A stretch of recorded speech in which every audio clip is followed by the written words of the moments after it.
Hey, it's Kara and Dobie Joe again. Did you look away? We're going to talk about strumming patterns. This is a pretty cool lesson. And it might feel like it's a little kind of a leap forward in advancement, but we're going to talk about it anyway. A lot of people ask me, what's the right strumming pattern to play on that song? Well, sometimes it's not a right or wrong answer to what strumming pattern you use. When you're listening to music, a lot of times I'll assign my students just to listen to music when they're driving and tap their finger on the steering wheel. And boy, you sure don't last very long when you come up here for these lessons. I'm going to start docking your pay. Anyway, just listen to music in your car and tap your finger on your steering wheel. Also, if you're not driving, listen to your music and tap your foot and pay attention to that foot tapping.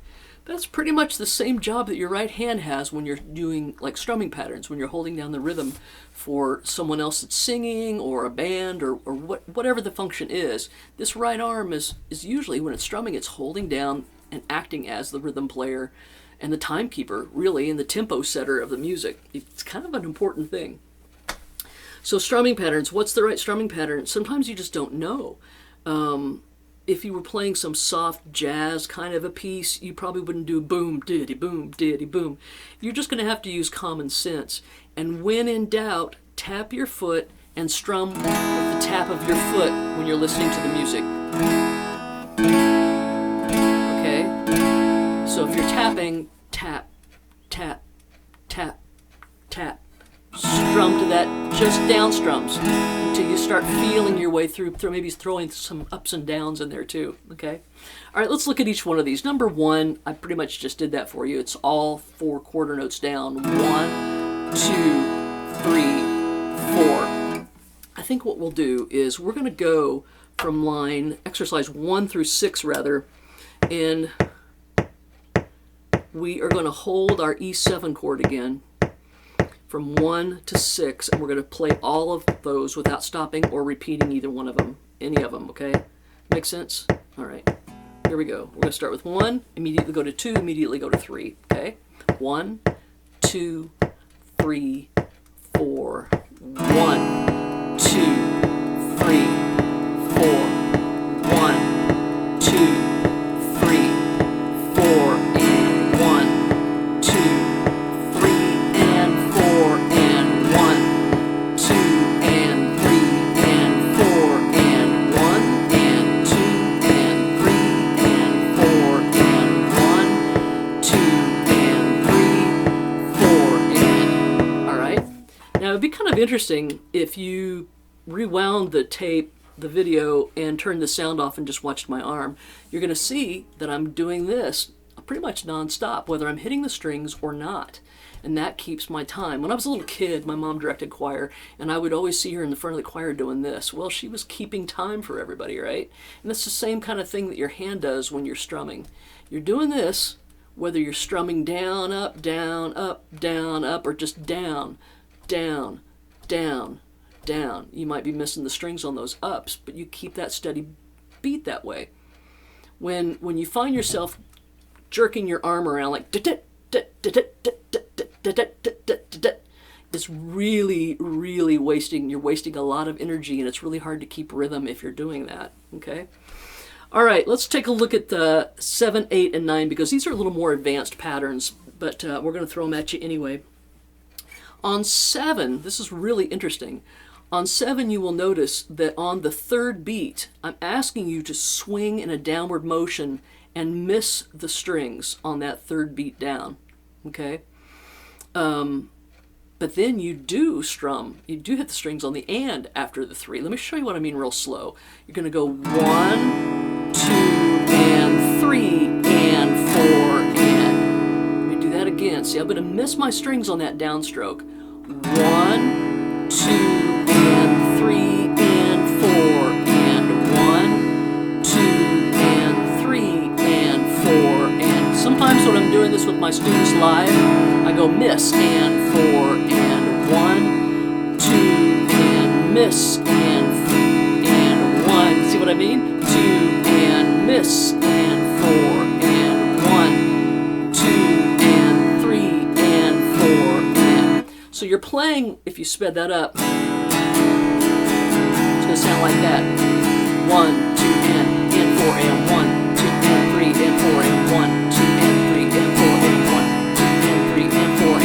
once again, if you turned the video sound down and watched my hand, I'm just doing this. Sometimes I'm not hitting the strings. You've got to keep that going. Keep that arm swinging, okay? On exercise 8, I'm asking you to hit a single root note. Now, do you remember what the root note is? A root note of a chord is the very first single note you hit when you're strumming through your chord. The root note and the chord have the same name. So when we're doing our E7 chord, the root note for an E7 is an E note. If we were doing an A minor 7 chord, the root note for an A minor 7 is an A note. So luckily those two have open string root notes, so we don't have to push a finger down to get them. So on your E7, your root note is this low E, okay? So on exercise 8, I've asked you to go root note, strum, root note, strum, root note, strum, root note, strum, root note, strum, root note, strum, to the count of 1, 2, 3, 4, 1, 2, 3, 4, like that, okay? Number 9, root, down, up, root, down, up. So we're going to do root note, down, up, root note, down, up. Don't forget boom diddy, boom diddy. That speaking those words will sometimes pull you back into rhythm if you've fallen out. So if you need help before we do 9, you might want to sit there and just go boom, diddy, boom, diddy, boom, diddy, boom, which is the equivalent of 1, 2, and 3, 4, and 1, 2, and 3, 4, and, okay? So this pattern, remember on the 1 and the 3, I'm asking you to hit that single root note, okay?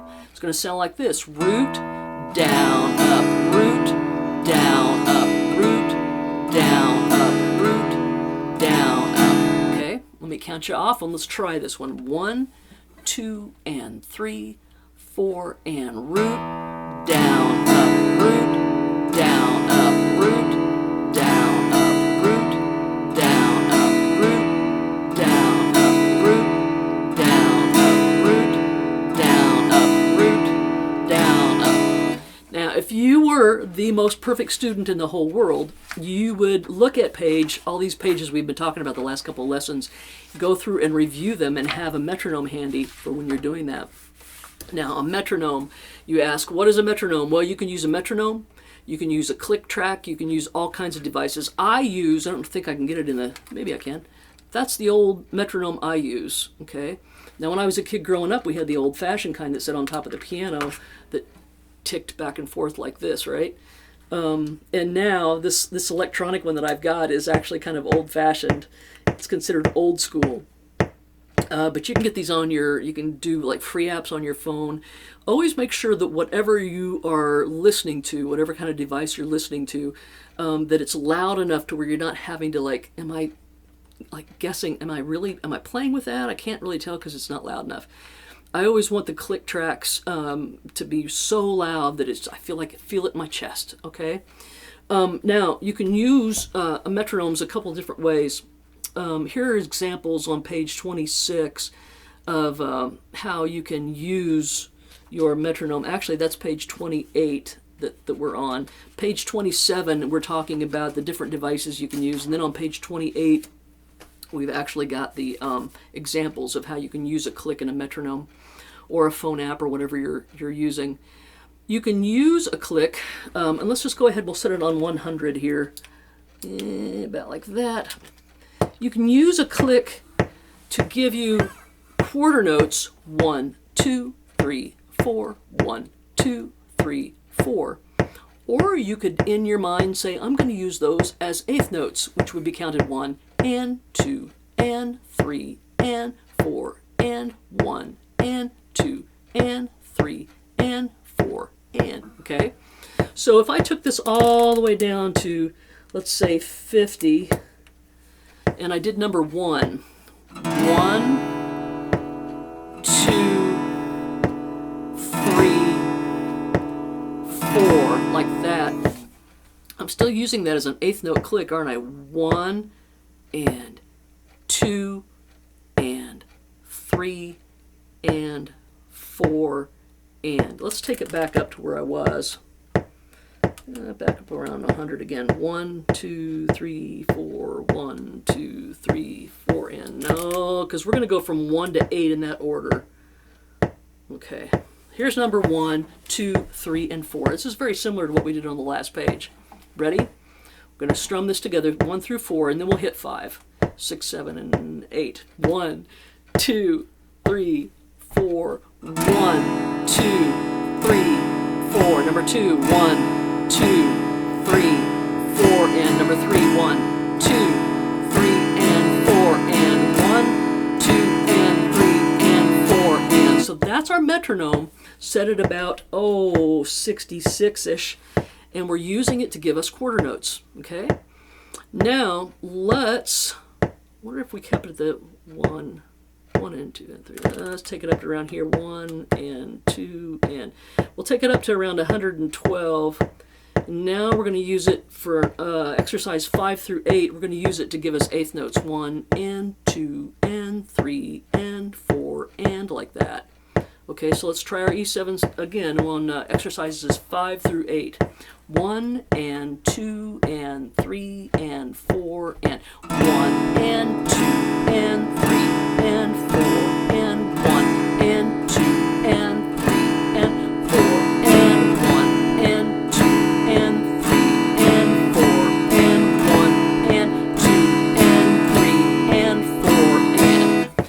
So what we're getting at really is it's just a matter of preference, whether you want your click track or your metronome to be ticking slowly and using it as a quarter note, or whether you want it to double it up and tick twice as fast and use those as eighth notes. I'll show you what I mean. If I was going to play exercise 4, which is the same as exercise 8, with just quarter notes, it would be 1, 2, and 3, 4, and 1, 2, and 3, 4, and. Now I could also do that same pattern, 1 and 2 and 3 and 4 and 1 and 2 and 3 and 4 and.